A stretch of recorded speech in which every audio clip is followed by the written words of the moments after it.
Hello students, हम अपनी previous class में अपराध या क्राइम क्या होता है, इसके concept, social, legal, psychological concept के बारे में पढ़ चुके हैं। Even types of crime and types of crime in India, Bharat में अपराध किस प्रकार के होते हैं इसके बारे में हम डिस्कस कर चुके हैं। आज हम भारत में अपराध की स्थिति क्या है और क्या किया जाता है इसके बारे में हम बात करते हैं। सो क्राइम इन इंडिया।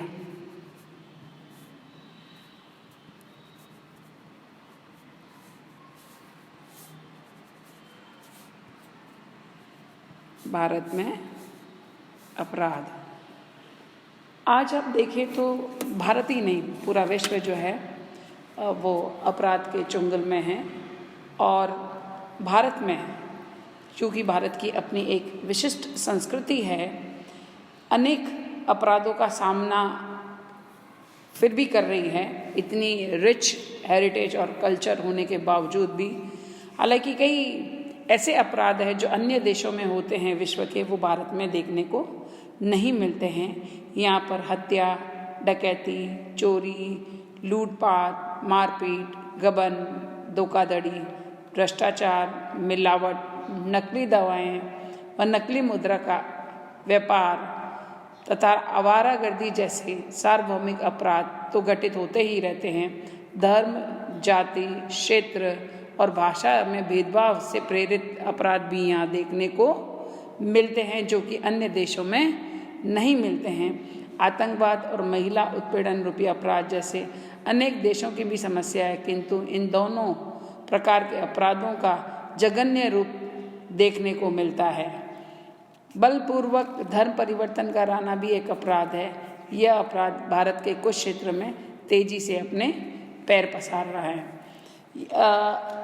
यदि हम देखें भारत की स्थिति तो हम पाएंगे कि यहाँ पर हिंसक अपराध जैसे हत्या का प्रयास, गैर आदतन हत्या, बलात्कार, अपराध, अपहरण व अपगमन, डकैती की तैयारी, लूटपाट, दंगे, आगजनी, दहेज की हत्या, ये लगभग, अगर मैं 2008 की बात करूं तो 2,28,663 मामले जो है दर्ज किए गए हैं। अगर महिला के विरुद्ध अपराध की मैं बात करूं तो IPC प्लस ICLL की बात करूं, IPC प्लस SLL की बात मैं करूं, महिला के विरुद्ध अपराध की बात करूं तो महिलाओं व लड़कियों का अपहरण व अपगमन, छेड़छाड़, यौन उत्पीड़न, पति व परिजन द्वारा क्रूरता, लड़कियों का अनैतिक व्यापार, इसके लगभग 1,95,856 केस जो है वो दर्ज किए गए।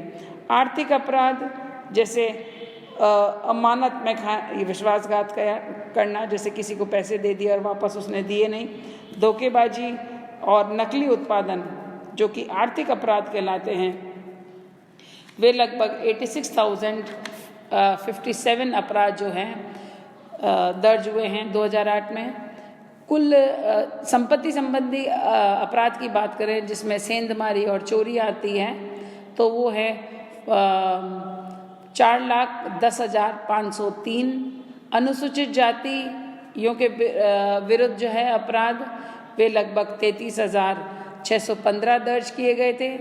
अनुसूचित जनजाति के विरुद्ध अपराध की बात करें तो वे लगभग 5,582, ये 2008 के आंकड़े हैं।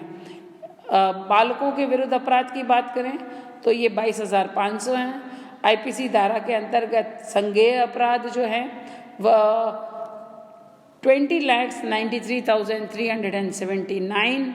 SSL की धारा के अंतर्गत जो अपराध है वह है 38,44,725 और IPC प्लस SSL धारा के अंतर्गत जो संज्ञेय अपराध है वो 59,38,000 104। इन्हीं सभी आंकड़ों के आधार को अगर हम देखें, ये भी आज से 10 साल पहले के आंकड़े की बात बता रही हूँ मैं। अगर आज के आप आंकड़े की बात करें, जो कि हम अपने इस लेक्चर के बाद में मैं आपको नए आंकड़े बताऊंगी, ताकि आप देखो कि क्या चीज़ें जो हैं वह अपराध जो है इतनी व्यवस्था होने के बावजूद भी क्यों बढ़े हैं। इसके लिए भारत में कौन कौन से कारण हैं, क्या कारण रहे हैं जिसकी वजह से भारत में अपराध बढ़े हैं। तो पहले हम अपराध के कारणों को पता करके फिर हम देखेंगे कि ये पहले आंकड़े ये थे और नए आंकड़े ये हैं, और ये बहुत फैक्टर्स रिस्पॉन्सिबल हैं जिसकी वजह से भारत में अपराध जो है बढ़ा है। पहली यदि बात मैं करूं तो वह है सोशल इनइक्विटी की। तो भारत में सामाजिक असमानता विभिन्न सामाजिक वर्गों के मध्य भेदभाव की भावना उत्पन्न करके सामाजिक संघर्ष को जन्म देती है, और यही सामाजिक संघर्ष समाज में अपराध का मार्ग प्रशस्त करते हैं।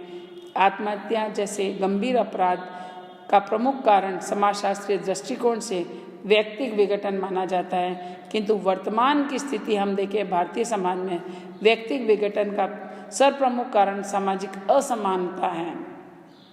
पर्सनल डिसऑर्गेनाइजेशन, मैंने आपको बताया था जब डिसऑर्गेनाइजेशन बता रही थी।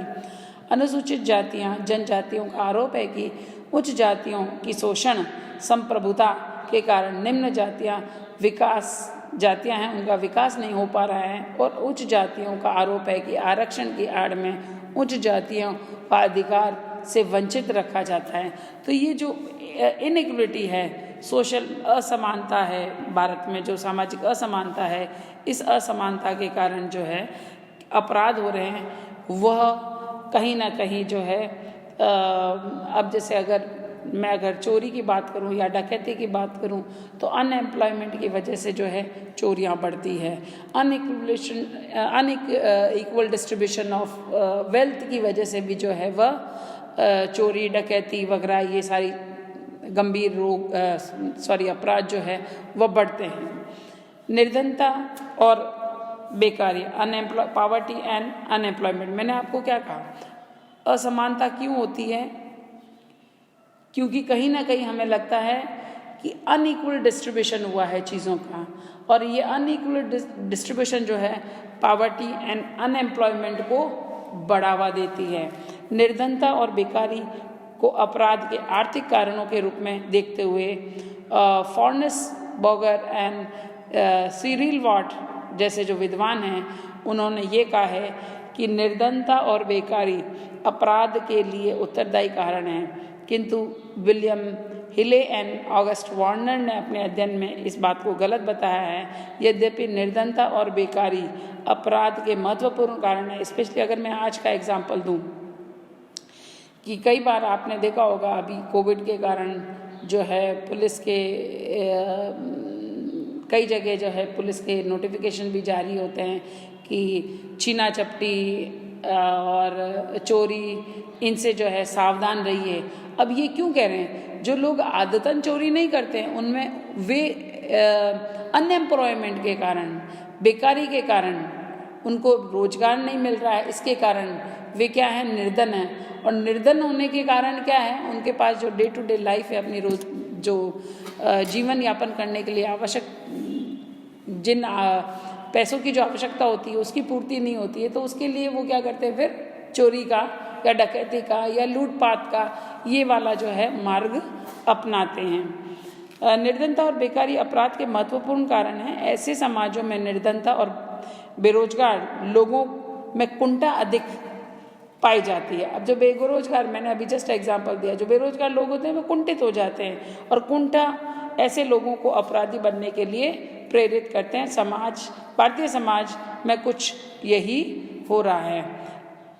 और जो इम्पोर्टेंट कारण है वह है पुलिस बल में भारी कमी। जितनी पुलिस आवश्यकता होती है, जितनी पुलिस की, उतनी पुलिस जो है नहीं होती है। वे भी कहीं ना कहीं जो है, जैसे अगर हम भारत में बात करें तो विश्व में भारतीय पुलिस की छवि बहुत ज़्यादा खराब है।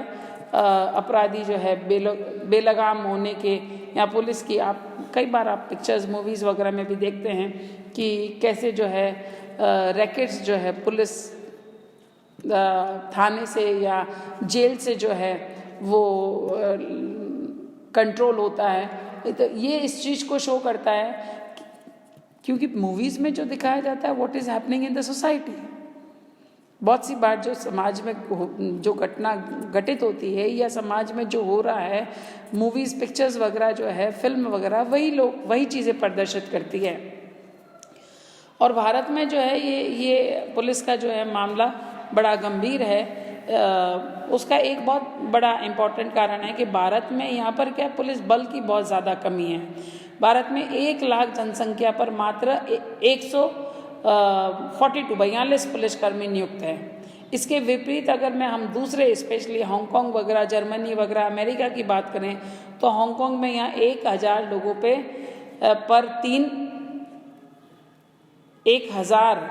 पर 3, जर्मनी में 1000 लोगों पर 4 और अमेरिका में 1000 लोगों पर 2.5 पुलिसकर्मी नियुक्त है। और जबकि यहाँ पर कितने 1 लाख लोगों पर, तो बहुत ज़्यादा कमी है यहाँ पर। राष्ट्रीय राजधानी स्पेशली दिल्ली की बात करें तो हम 1,60,00,000 जनसंख्या वाले क्षेत्र पे मात्र 55,000 पुलिसकर्मी नियुक्त है। इससे मतलब एफिशिएंटली पुलिस जो है वो वर्क नहीं कर पाती है।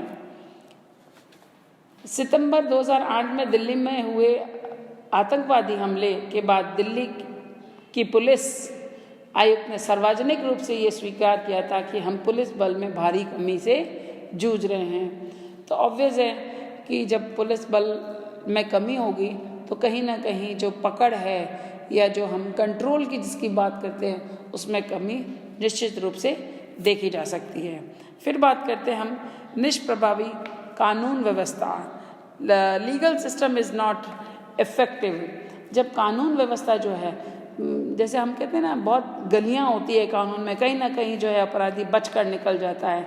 जब ऐसी स्थिति होती है तो ऑब्वियस है अपराध में बढ़ावा। अगर यहीं कहीं कानून बहुत कठोर रूप से अगर कानून व्यवस्था हो तो अपराध और अपराधियों की संख्या में कमी निश्चित रूप से देखी जाएगी। कानून व्यवस्था आधुनिक जटिल समाजों में सामाजिक नियंत्रण का सबसे इम्पोर्टेंट जो है साधन है। इसी साधन से अपराधियों के मन में भय व्याप्त किया जा सकता है। किंतु भारत में अंग्रेजों के समय की कानून व्यवस्था अभी तक नहीं बदली है, जबकि भारतीय समाज परिवर्तन के सबसे बड़े दौर से गुजर रहा है। नकली दवा व्यवसाय ही एक बहुत बड़ा उदाहरण है, जिसमें ड्रग्स एंड कॉस्मेटिक्स एक्ट के तहत नकली दवाई व्यवसाय को दंडित किया जाता है।